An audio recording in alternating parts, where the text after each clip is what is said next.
દાવિદભાઈ છે. હું ધોરણ 8માં અભ્યાસ કરું છું. આજે હું તમને સ્વામી વિવેકાનંદ વિશે થોડી માહિતી આપીશ.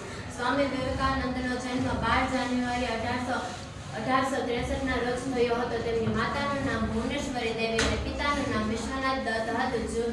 તેઓ જુલાઈના મધ્યમાં શિકાગો પહોંચ્યા. આ તો એક નવી અદ્ભુત દુનિયા હતી જ્યાં વિશ્વધર્મ પરિષદ યોજાવાની હતી. સ્વામી વિવેકાનંદ ત્યાં પહોંચ્યા. વિશ્વધર્મ પરિષદનો પ્રારંભ 11 સપ્ટેમ્બર 1893ના રોજ થયો હતો. સ્વામી વિવેકાનંદ વ્યાસપીઠની સામેની હરોળમાં બેઠા હતા. બંને બાજુએ બધા દેશના અને ધર્મના લોકો બેઠા હતા. 4000 શ્રોતાઓ આ સભામાં ઉપસ્થિત હતા.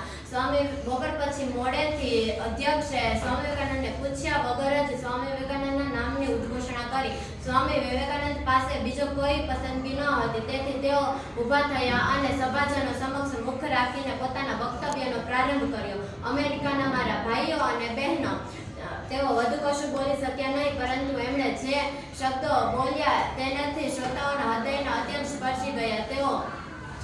શ્રોતાઓએ સ્વામી વિવેકાનંદને તાળીઓના ગડગડાટથી વધાવી લીધા. સ્વામી વિવેકાનંદ કહેતા હતા કે નવયુવકો પર અને આજની પેઢી પર મને શ્રદ્ધા છે. આ યુવકોને સંગઠિત કરવા જ હું જન્મ્યો છું. એટલું જ નહીં, પ્રત્યેક શહેરમાંથી સેંકડો યુવકો મારી સાથે જોડાવા માટે તૈયાર છે. ભારતમાં ગરીબમાં ગરીબ અને પદદલિત લોકોની દરાર સુધી હું તેમને મોકલવા ઈચ્છું છું. આ હું કરીશ કે મરીશ. સૌ પહેલા આપણા નવયુવકો તાકાતવાળા બનવા જોઈએ. મારી તમને એ જ સલાહ છે. ગીતાના અભ્યાસ કરતા ફૂટબોલ રમવાથી સ્વર્ગની વધુ નજીક થશો. હા, આ શબ્દો આંકડા છે, પરંતુ મારે તમને સંભળાવવા પડે છે, કારણ કે હું તમને ચાહું છું. પગરખું ક્યાં ડંકે છે એ મને ખબર છે. મેં થોડો એક અનુભવ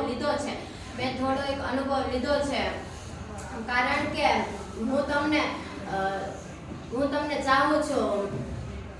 મારા યુવક મિત્રો, તમે સુદ્રઢ બનો.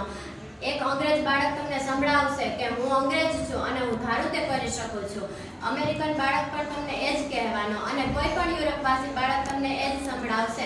આપણે આત્મશ્રદ્ધા ખોઈ બેઠા છીએ. ઊભા થાઓ, તમારી જાતને જગાડો અને બીજાને પણ જાગૃત કરો. ભારતમાં ગરીબ અને નીચલા વર્ગના લોકોને કોઈ મદદ કે મિત્ર મળતા નથી.